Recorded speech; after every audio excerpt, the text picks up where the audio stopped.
All right, guys. So we just had our first game of the year, Falcons Eagles. I gotta say, it started really slow and it was kind of boring to start, but it picked up later and it became a pretty good game. Just want to give some of my fantasy takeaways from that because there's a couple things I found interesting. Of course, the big story was Jay Ajayi.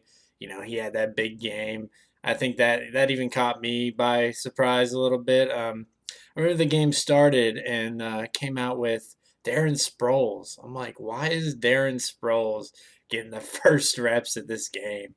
Um, yeah, I mean, he only played. The funny thing is, Ajayi only played 28 of 71 snaps, and he still was able to manage 15 carries, 62 yards, and 2 touchdowns with that. I mean, going forward, you got to be pretty happy as a Jai owner to see the Eagles use him in the red zone like that. I think when Jeffrey comes back, it might hurt him a little bit because he's another option they use down there. But yeah, I mean the Eagles they're gonna give him a chance in the red zone, and he has opportunity for a lot of touchdowns. I will say though that volume might need to change a little bit because if he's only getting 28 snaps a game, he's gonna have some bad weeks with that. If he doesn't score touchdowns, he's gonna have some bad weeks. So yeah, I'm curious to see how their volumes going forward. I actually saw a couple articles saying that he was going to get a heavier workload going like next week. So, which he has a pretty solid matchup next week. So we'll talk more about that when the time comes. Another takeaway was Devontae Freeman. I have Freeman in one of my leagues. I'm in 3 leagues. I was really disappointed. He started off getting the first drive. He had like 4 chances in the red zone, and he was pretty heavily used, and he had an opportunity to score a touchdown, but he just couldn't get it in there. Getting only 6 carries for 36 yards. That's not something you want to see, but I wouldn't worry about it.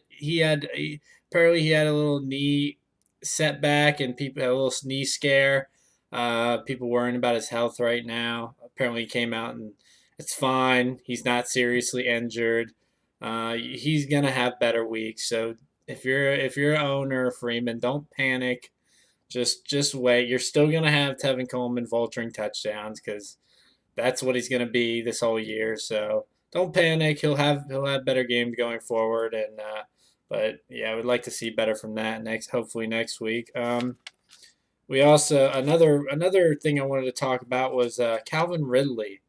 Like, where was he? Like, I was kind of curious going into this game, like to see how they would use him. He got a lot of hype, and I didn't draft him in any leagues or anything, but like 2 targets, no catches. I mean, the whole offense just seemed all centered around Julio Jones. Sanu had a couple catches, but yeah, it was Julio Jones and everybody else. I mean, if you're a Julio Jones owner, you're probably very happy right now. He had a nice game, but the whole offense, the play calling, everything from Atlanta, I didn't like any of it. Like I said, it wasn't a good matchup for them. Falcons will have some easier matchups to take advantage of, but that wasn't the greatest offensive game for the Falcons. The play calling was ridiculous. It was ridiculous. They have they have one of the best interior D lines in the league, and you're just gonna punch it right up the middle.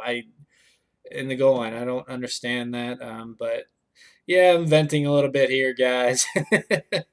So we'll see going forward. I'm about to drop my running back rankings, so be sure to check that out. I'm actually working on that right now. So, but yeah, thanks for watching, guys, and I'll see you next time.